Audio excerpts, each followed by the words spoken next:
आइए हम चर्चा कर रहे थे कि भगवान से हमारा नाता कैसे जुड़े। एक बात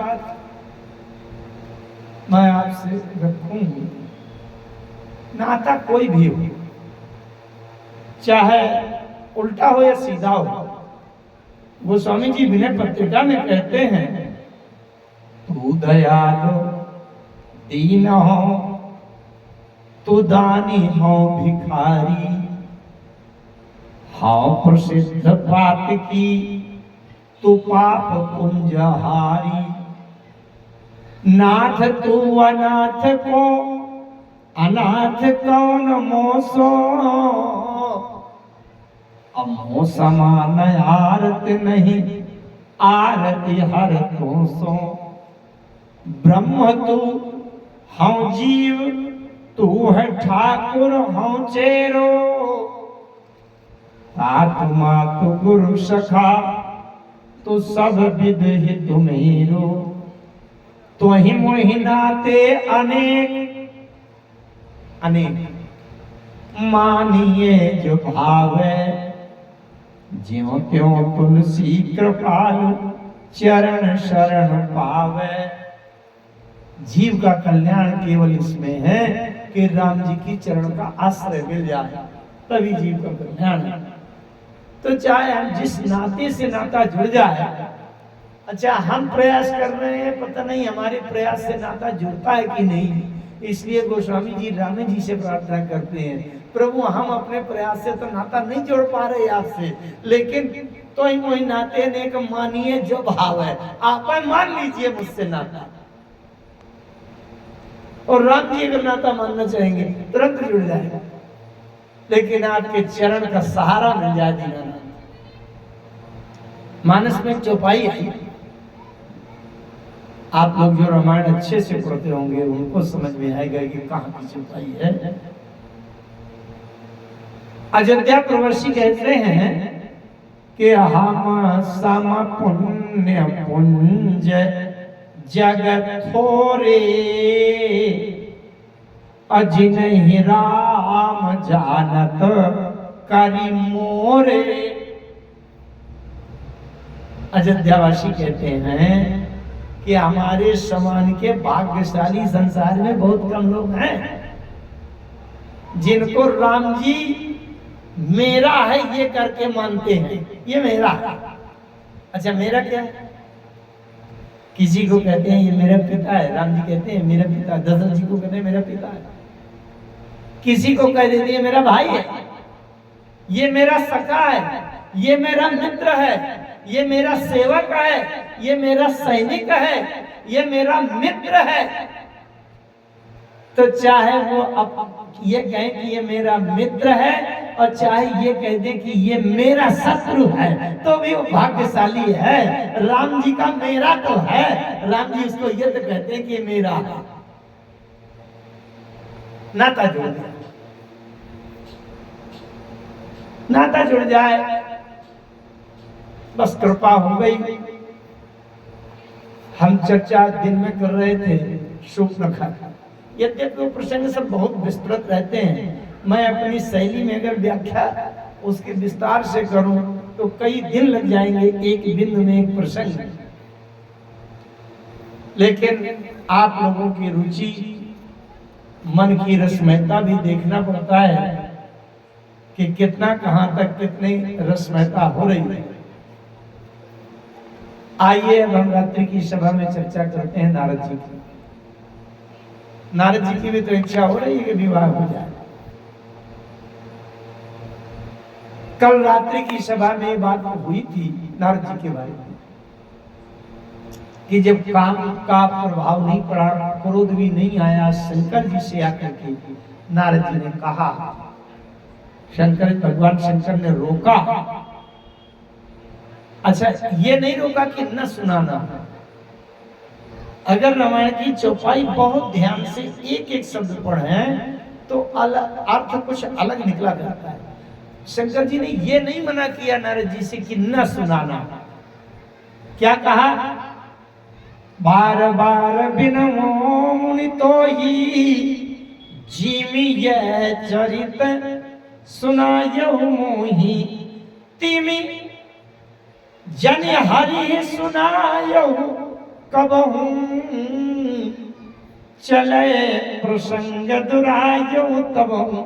ये नहीं मना किया कि न सुनाना, केवल ये मना किया कि जिमि यह चरित्र सुनायो मोहि तिमि जनि हरि सुनायो। जिस तरह से मुझको सुनाया है उस तरह से न सुनाना, प्रकार बदल देना तो सुना देना। क्योंकि शंकर जी से तो बड़े अहम में आकर के नारद जी ने सुनाया था, गर्भ में छाती चौड़ी करके, रे भोलेनाथ आपको तो कामदेव ने डगमगा भी दिया, मन में क्षोभ पैदा कर दिया, अब आपको क्रोध भी आ गया, तभी तो तीसरा नेत्र खोलकर भस्म कर दिया आपने। लेकिन मुझे कामदेव परेशान करने आया, खूब प्रहार किया, लेकिन कुछ नहीं हुआ, मेरे मन में कोई प्रभाव नहीं। अब आपको तो क्रोध आ गया था, मुझे क्रोध भी नहीं आया। ये अहंकार की भावना से सुनाया। शंकर जी ने कहा, नारद जिस तरह से मुझे सुनाया है इस तरह से नारद जी ने आकर के सुनाई दिया। क्यों? अच्छा, शंकर जी अगर किसी को समझाओ, छोटा मोटा संसार का कोई ज्ञानी विद्वान गुरु समझावे न समझ में आवे तो ये हो सकता है, लेकिन अब शंकर जी समझावे और शंकर जी के समझाने से समझ में ना आवे तो अब शंकर जी से ऊपर ऊंचे तो कोई होता ही नहीं।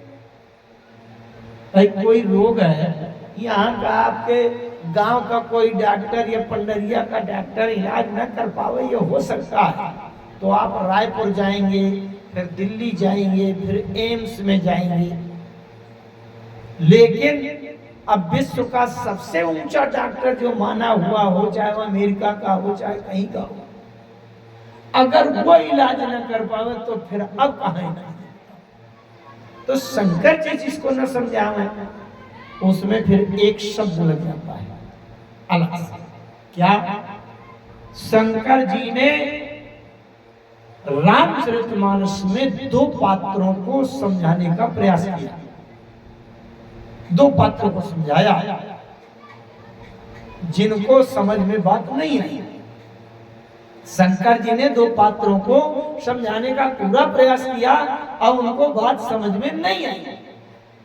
एक बार सती जी को समझाने का प्रयास किया था और सती जी को बात समझ में नहीं आई, तो शंकर जी ने क्या कहा था?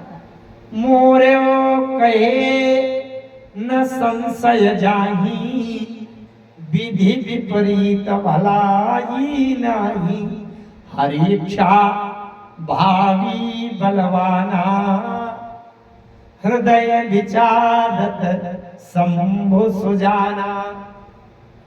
अगर शंकर जी के समझाने से समझ में नहीं आई बात तो शंकर जी कहते हैं अब हरि इच्छा भावी बलवाना, हरि की इच्छा दूसरी कुछ है नहीं, मेरे समझाने से तो समझ में आई है।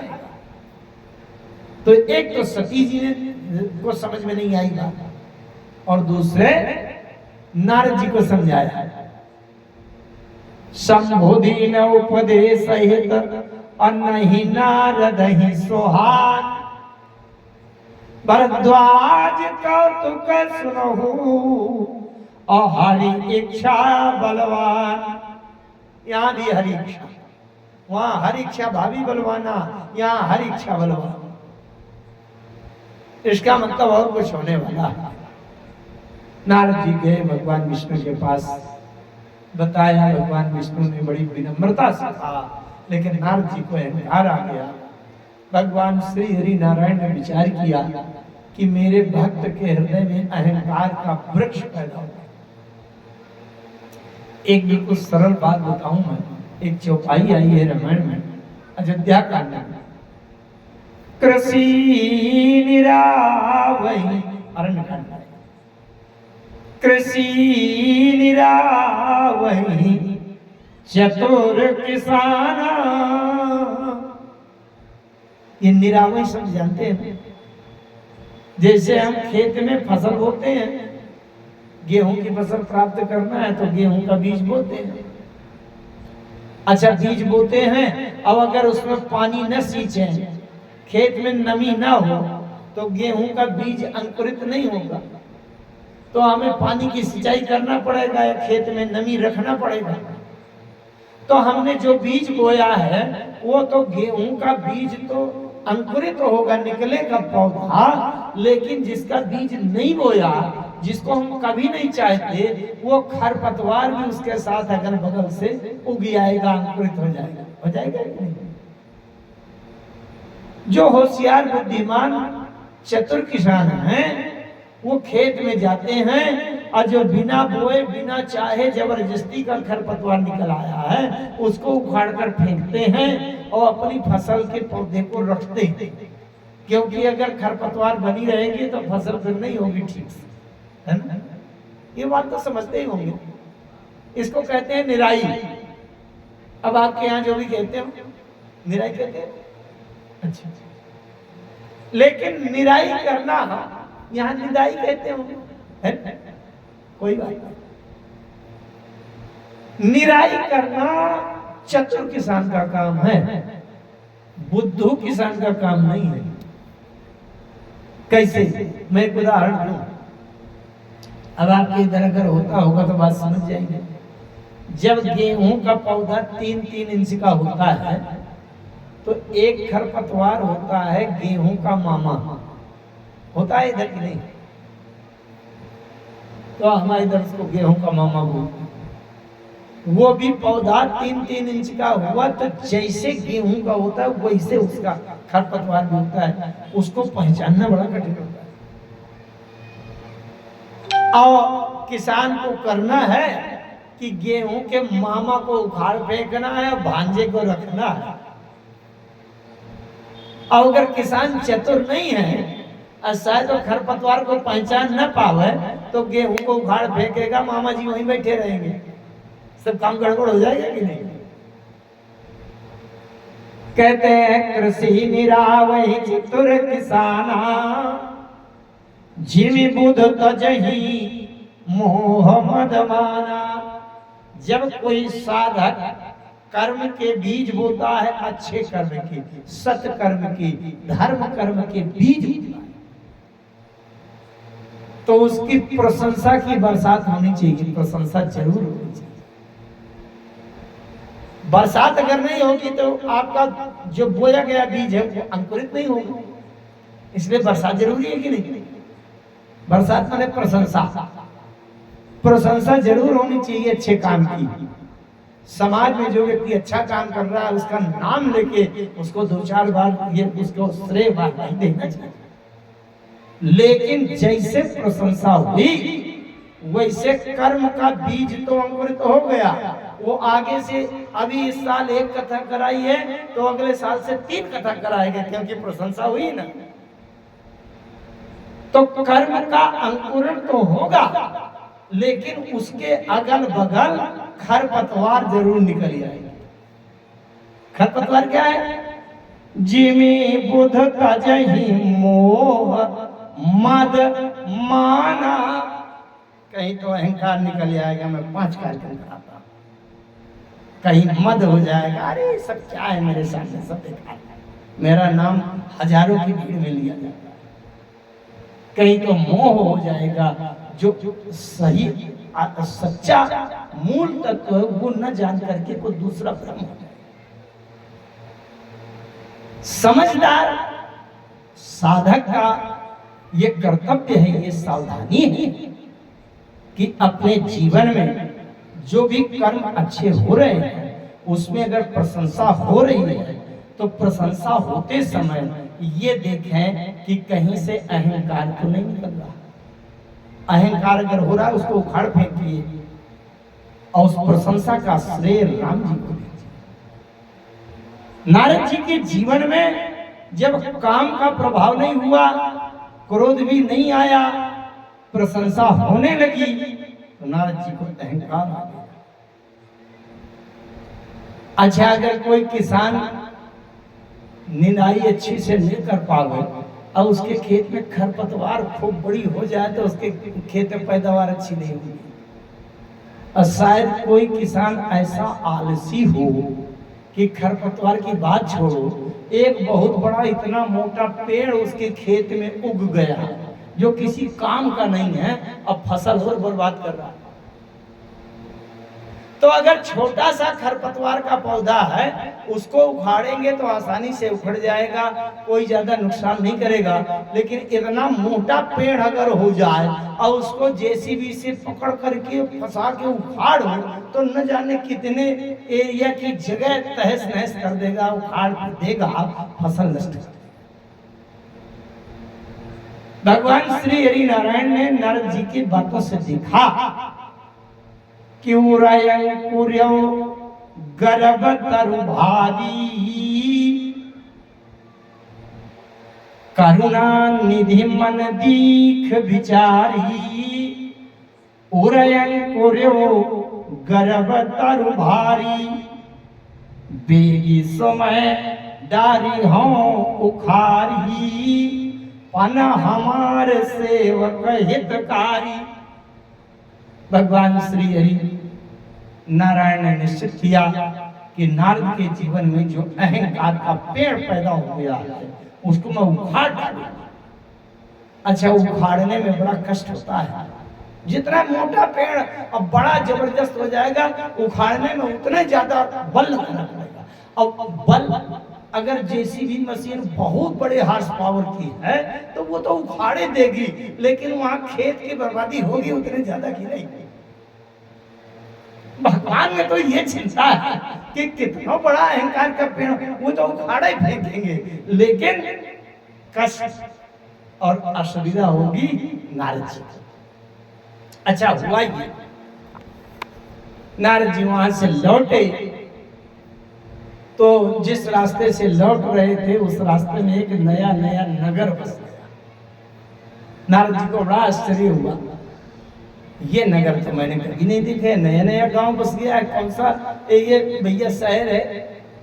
कौन राजा यहाँ रहता? किसी ने बताया यहाँ सील निधि नाम के राजा रहते हैं।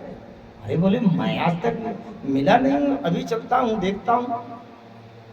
अच्छा, नारद जी में एक विशेषता है, कोई ऐसा राजा नहीं, एक तो मैं बताऊं, भगवान का कोई ऐसा अवतार नहीं है जो नारद जी के बिना जिनके अवतार की लीला पूरी हो सके।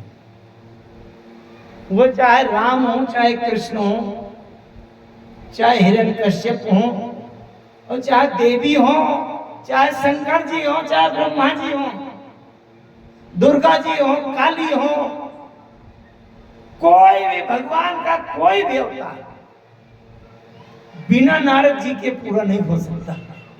पक्की बात। चारों युगों में, संपूर्ण धर्मशास्त्र, 18 पुराण में ऐसा कोई वर्णन नहीं है ग्रंथ जिसमें नारद जी की बात ना हो।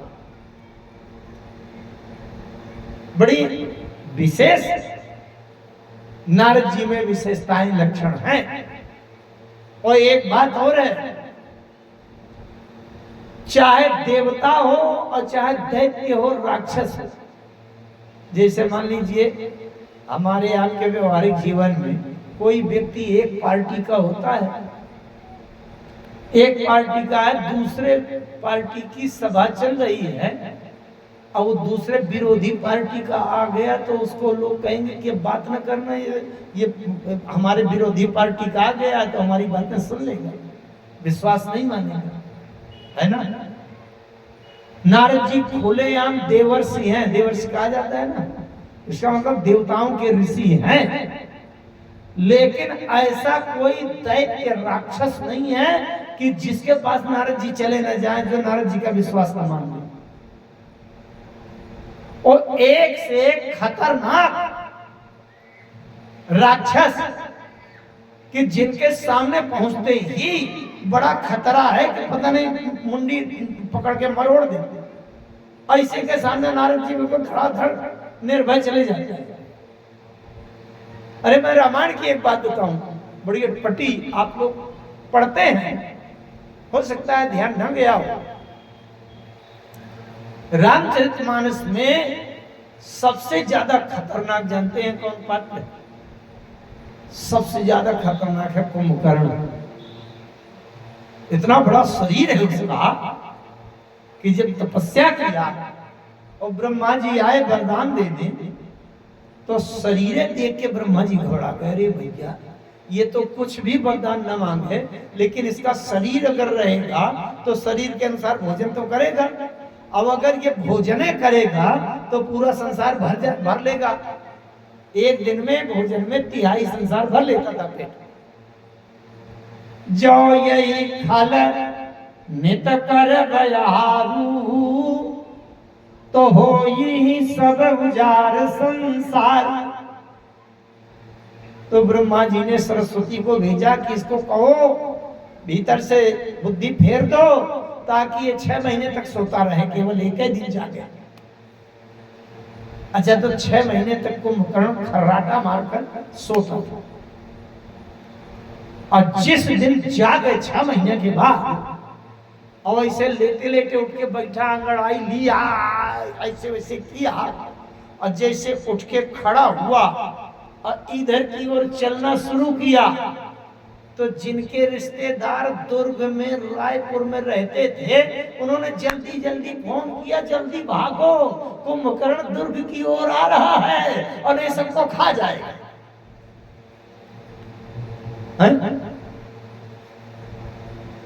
जागत होए तिहूं पुर त्रासा, केवल जागने भर से हाहाकार हो जाता था। पता नहीं कुंभकर्ण का मुंह किधर घूम जाए, और उधर घूम जाए तो जो भी मिले सब पकड़ कर भर लेता था।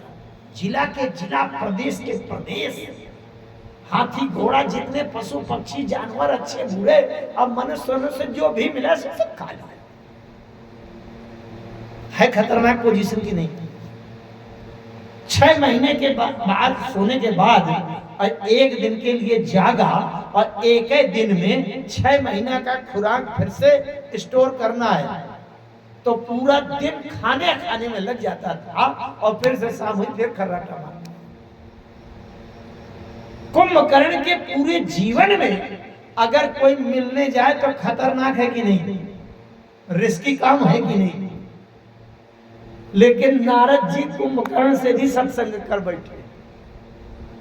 रामायण में लिखा है मानस, कुंभकर्ण को जब रावण ने जगाया, तो कुंभकर्ण रावण से बता रहा है कि नारद मुनि मोहि ज्ञान जो कहा, कहा क्यों तो ही समय नहीं रहा। नारद जी ने मुझे ज्ञान बताया है। कुंभकर्ण कह रहा है रावण से, अब बताओ ये नारद जी कितना रिस्की काम करते हैं, बताओ, खतरे पर कहते हैं। अरे और किसी से सत्संग करे तो कर, कम से कम कुंभकर्ण के सामने तो ना आते। लेकिन नारद जी की विशेषता ये है, एक पात्र आपको ऐसा नहीं मिलेगा जिसके जीवन में नारद जी ने मिले। और एक बात और बताऊं, अच्छे अच्छे नारद जी को थरथराते भी है, चाहे बड़े बड़े शंकर जी हो, यमराज, फलाने ढिकाने जो भी हो, अगर नारद जी किसी के घर में घुस गए और निकलते हुए देख लिया तो घबराहट शुरू की, पता नहीं क्या करी आए हो भीतर। तो ये नारद जी की विशेषता है कि चाहे छोटे हो, बड़े हो, देवता हो, दैत्य हो, राक्षस हो, निशाचर हो, चाहे वो कंस हो, चाहे हिरण्यकश्यप हो, चाहे रावण हो, चाहे कुंभकर्ण हो, चाहे वो महिषासुर हो, शुंभ निशुंभ हो, सबसे नारद जी सबसे मिलते हैं। और इधर भी, इधर के तो भाई है। और आज तक किसी राक्षस के सामने नारद जी की ये नौबत नहीं आई कि कोई राक्षस नारद जी से कहे खड़े हो जाओ, लड़ाई लड़ूंगा, मार डालूंगा तुम्हें, ये नौबत नहीं आई। सोचो आप, वह व्यक्ति कितना सफल होगा जो गांव के बड़े बड़े लोगों को धूल चटवा देता हो, गुंडा तानाशाह हो, और आज तक एको FIR न हुई हो उसकी, वो कितना सफल व्यक्ति हो। नारद जी ऐसे ही पाता है। लेकिन एक और विशेषता है कि नारद जी जिसको मिल जाते हैं उसे राम जी जरूर मिलते हैं, भगवान जरूर मिलते हैं। ये विशेषता है, नारद जी अगर मिल गए हैं तो भगवान जरूर मिलेंगे। ये पक्की। नारद जी इसीलिए बड़े कौतुकी हैं। विष्णु भगवान के पास से जब लौटे तो एक नया नया नगर था।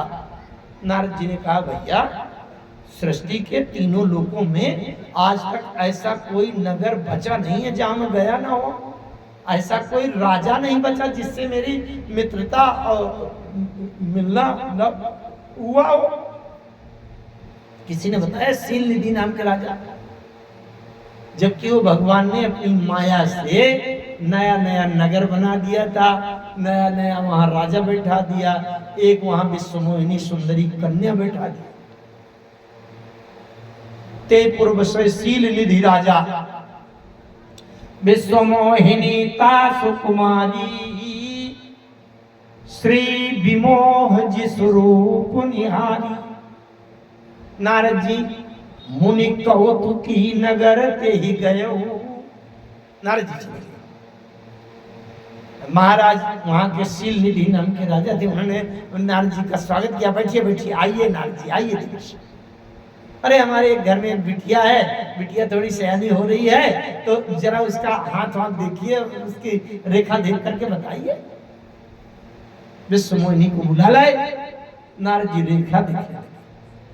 नारद जी रेखा देख करके समझ रहे हैं जो यही बरई अमर सोई होई। ये और रणभूमि में उसको जीत नहीं पाएगा।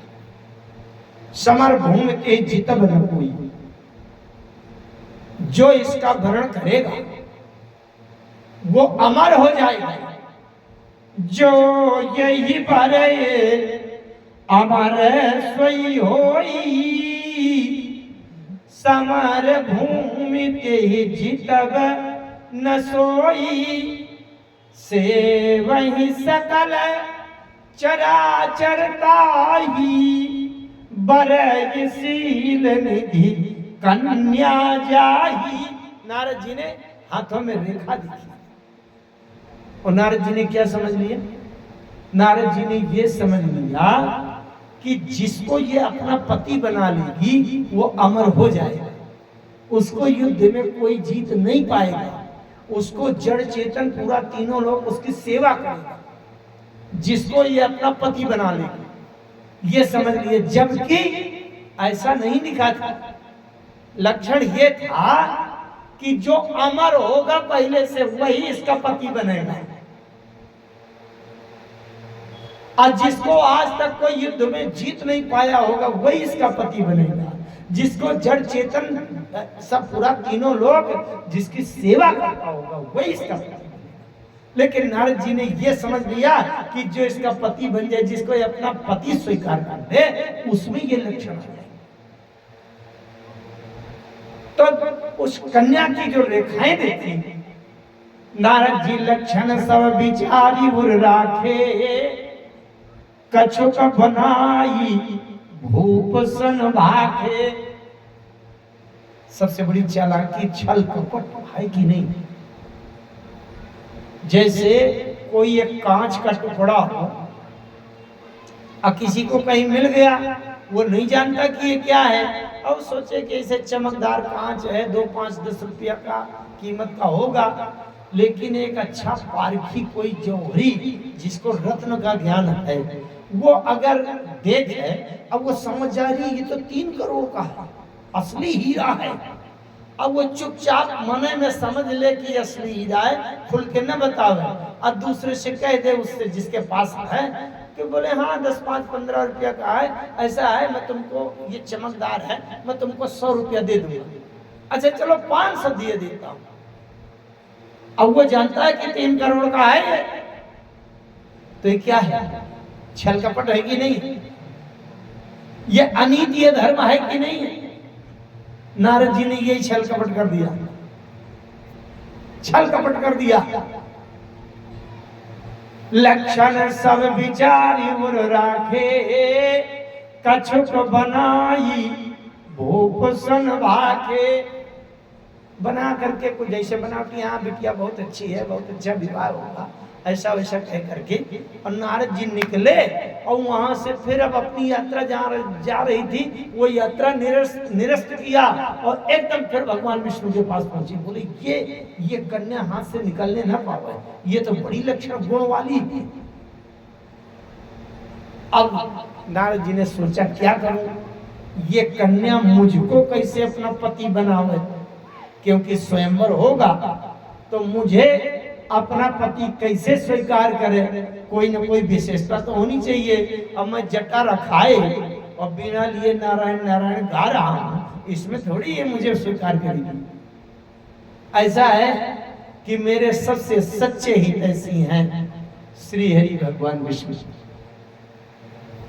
नारद जी को ये हुआ कि मोरे हित हरि सम नहीं को,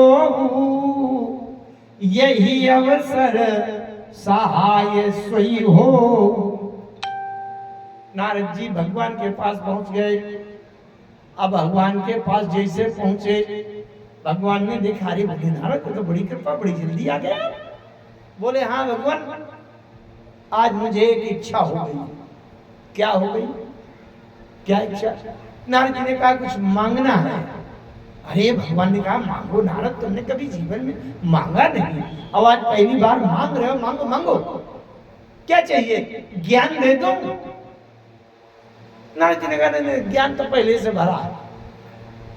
भगवान ने कहा तो भक्ति दे दूं? अरे बोले भक्ति तो कुंटलों ढेर है अंदर, थोड़ा सा मन पलटा करने का मन हुआ। अच्छा बोले बताओ क्या करना है? बोले आपन रूप देखो प्रभु मोही, आन भांति नहीं पावो ओही। एक शब्द मैं आपके सामने रखूं, वो शब्द देखें, सबसे बड़े अनर्थ की जड़ वही शब्द है। जप तप कछु न हो ये ही काला, ओहे विधि मिले कवन विधि बाला। ध्यान से समझना, एक शब्द बता रहा, हे विधि मिले कवन विधि बाला। चाहे जो कुछ हमें प्राप्त करना हो, हर चीज प्राप्त करने के लिए एक निश्चित नियम है, निश्चित विधि है। कैसे? जैसे हमको कार खरीदना है 20 लाख वाली, तो उसकी एक निश्चित विधि है। खूब अपना मेहनत करो, मजदूरी करो, व्यापार करो, खेती करो, नौकरी करो और किसी तरह से करते करते 20 लाख रुपया इकट्ठा कर लो और सीधे खरीद लो। यही विधि है ना? अरे भाई पैसा उतना इकट्ठा करो, चाहे लोन ले लो तो धीरे धीरे चुकाते रहो, यही तो विधि है कि नहीं? अब इसमें क्या सोचना है कि किस विधि से मिले। जैसे किसी को सरकारी अधिकारी बनना है, डीएम बनना है, कलेक्टर बनना है, एसपी बनना है, उसकी एक निर्धारित विधि है। अच्छी पढ़ाई करो, बड़ी बुद्धिमत्ता से चलो और आगे आईएएस का कंपटीशन की तैयारी करो, एसएससी की तैयारी करो और आईएएस में सिलेक्शन हो जाए। अगर उसका कंपटीशन पास हो जाओ तब आपका इंटरव्यू होगा, फिर सिलेक्शन होगा तो आईपीएस आईएएस बन जाओगे। ये इसकी विधि है। अब इसमें कोई सोच है कि ऐसी किस विधि से मैं एसपी बन जाऊं? इसका मतलब आप नंबर 1 की नहीं, नंबर 2 की विधि ढूंढ रहे हैं। नंबर 2 का काला धन इकट्ठा करना चाहते हैं। अगर सोचें कि किस विधि से मैं कार ले आऊं, इसका मतलब आप मेहनत मजदूरी व्यापार खेती नौकरी करके नहीं लाना चाहते, आप किसी की चोरी करके लाना चाहते हैं, किसी का धन छीन के लाना चाहते हैं। तो माने अनीति हुई कि नहीं? जैसे विवाह करना है तो विवाह करने में आपके जीवन में वो गुण होने चाहिए जिससे कन्या के पक्ष वाला, कन्या का पिता आपसे संतुष्ट हो जाए, प्रसन्न हो जाए, आपका शरीर स्वस्थ हो, सुंदर हो, संपत्ति अच्छी हो, घर मकान हो, बुद्धिमान हो, पढ़े लिखे हो, अच्छी नौकरी जॉब हो, सीधे से हो जाए। लेकिन अगर उसमें ये सोचने लगे ये कन्या किस विधि से मेरे चुंगल में फंसे। इसका मतलब नंबर 2 की बात सोच रहे हैं कि नहीं? तो जहां भी अगर कोई व्यक्ति ये सोच रहा है कि रातों रात में करोड़पति किस विधि से बन जाऊं, आज फकीर चंद है, अक्कल करोड़पति बनना चाहता है, तो रातों रात अगर बनने का कोई विधि निकाल रहा है तो इसका मतलब अनीति या धर्म करेगा कि नहीं? नहीं, नीति से धर्म से ऐसी कोई विधि नहीं है कि जो रात भर में करोड़पति बना दे। अरे भाई, संत साधु आपका जीवन विरक्त ब्रह्मचर्य वैसे समर्पित वैराग्यवान, अब आप कोई विधि ढूंढ रहे हैं कि कल ये त्रैलोक्य सुंदरी विश्व मोहिनी मेरे चक्कर में फंस जाए, तो अनीति धर्म होगा कि नहीं? जप तप कछु न हो यहि काला, हे विधि मिले कवन विधि बाला। भगवान श्री हरि नारायण के पास पहुंच गए। भगवान बैठे थे। भगवान ने कहा, अरे आइए नारद। नारद जी ने कहा, प्रभु मांगना चाहता हूं। क्या मांगते हो? बोले, आपन रूप देव प्रभु मोही। अपना रूप दे दीजिए भगवान। बड़ी अच्छी एक सुंदरी दिखाई पड़ गई है और बड़े अच्छे लक्षण हैं, मैं किसी भी प्रकार से उसको हथियाना चाह रहा हूं, तो आप अपना रूप का चेहरा ढक्कन निकाल के दे दीजिए। मैं ऐसे मुखौटा लगा के जाऊंगा और जैसे मुझे विष्णु मान करके मेरा गले में माला डालेगी, मैं उसका हाथ पकड़ पाऊंगा, वैसे आपका चेहरा निकाल के फिर लौटा जाऊंगा, फिर आपसे मतलब नहीं। अरे भगवान ने कहा, यही तो विडंबना है नारद।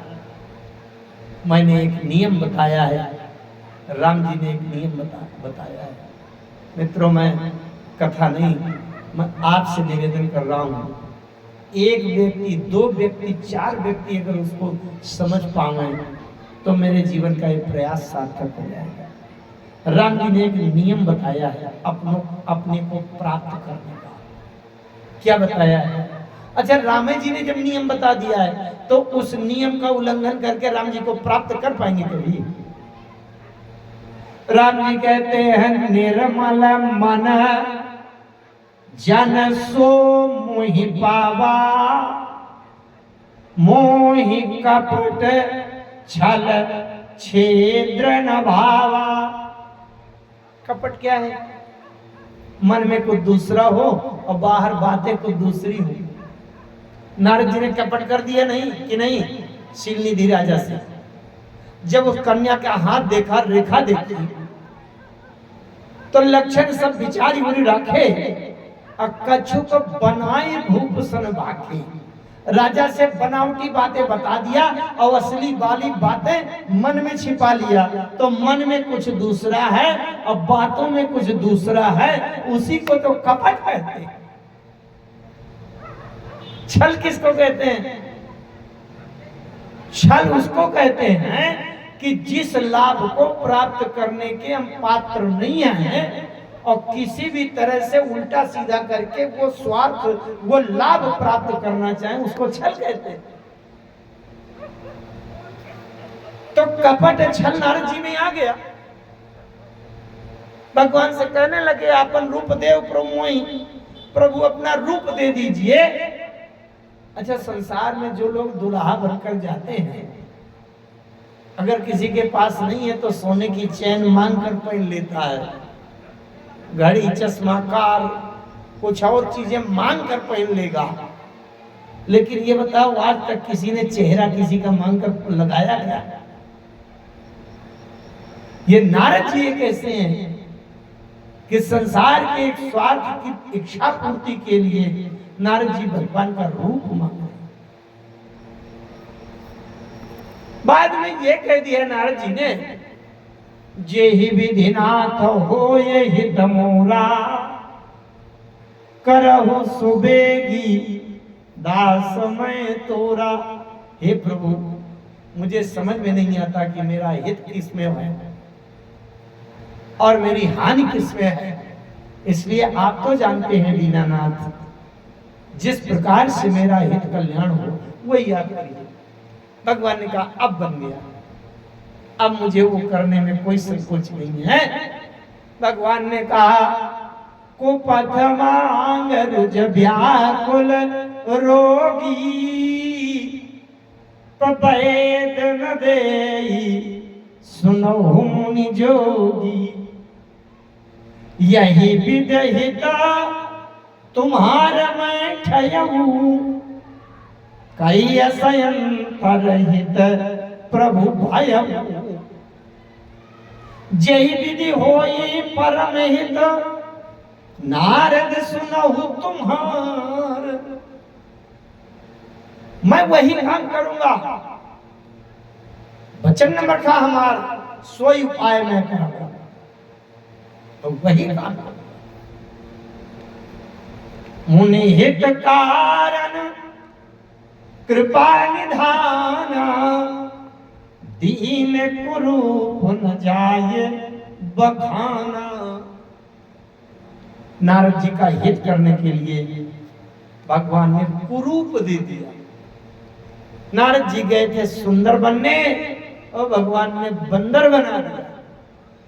सुंदर और बंदर के बीच में बहुत छोटा सा अंतर रहता है। हनुमान जी जब अशोक वाटिका में गए, अशोक वृक्ष के ऊपर बैठकर पत्तों के बीच में देखा कि माता जी बड़ी दुखी है, सीता जी। तो हनुमान जी कथा कहने लगे, कथा कहने लगे। रामचंद्र गुण वर्णई लागा, सुनते ही सीता कर दुख भागा। सीता जी मन लगा करके सुनने लगी, लागी सुने श्रवण मन लाई, मन लगाकर सुनने लगी। थोड़ी देर में सीता जी ने कहा, अरे महाराज, इतनी अच्छी जो सुंदर कथा सुना रहे हैं, वो कथावाचक कितने अच्छे भव्य सुंदर होंगे, मैं दर्शन करना चाहती हूँ, आपके सामने आओ। इतनी अच्छी कथा सुना रहे हो, हमें दिखाई नहीं पड़ रहा है पंडित जी, कथावाचक दिखाई नहीं पड़ रहा है। हनुमान जी ने कहा, माता जी, राम जी की कथा सुंदर है, कथावाचक बंदर है। कथा बहुत सुंदर है और कथावाचक बंदर है, इसलिए कथावाचक को न देखो, कथा भर सुनो, कथा भर काम की है। सीता जी ने कहा, नहीं नहीं, अरे इतनी अच्छी कथा सुना रहे, इतना अच्छा स्वर है, इतनी बढ़िया बात है, आप तो सामने आओ, मैं दर्शन करना चाहती हूं। हनुमान जी खड़े हो गए। हनुमान जी बंदर।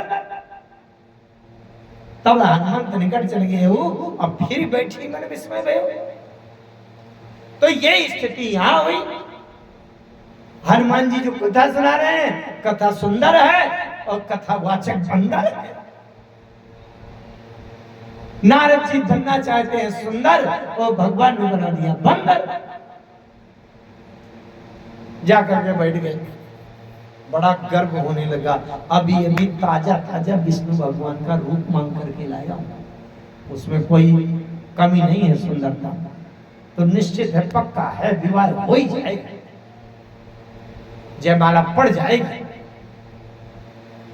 अच्छा, नारद जी जाकर के बैठ गए। सभा में पूरा पंडाल लगा है और नारद जी जहां बैठे तो जानबूझकर शंकर जी के दुई गण पहुंचे, दुई दूत। अच्छा, सीटें इधर उधर खाली थी खूब, लेकिन वो भी इतने दुष्ट थे कि एक नारद जी के दाहिनी तरफ बैठा, दूसरा नारद जी के बाईं तरफ बैठा, बीच में नारद जी को बैठा। अरे नहीं, उधर दोनों बैठ जाते, अपना बात करते रहते जो करना होता, लेकिन एक दाएं एक बाएं।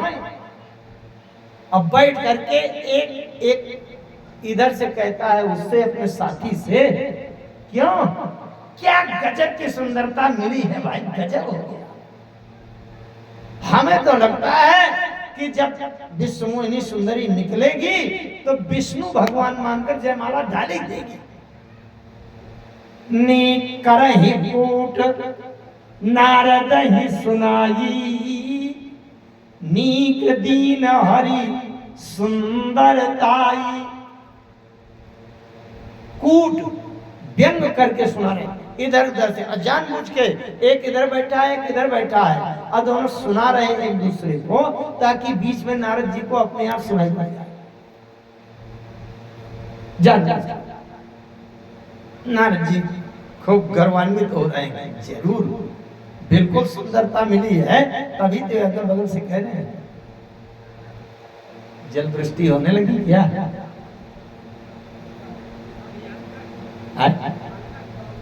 क्योंकि यहाँ भी आ रही है। कोई बात नहीं, अभी तो ठंडक हो रहा, अभी तो कूलर सिस्टम बनाया गया है।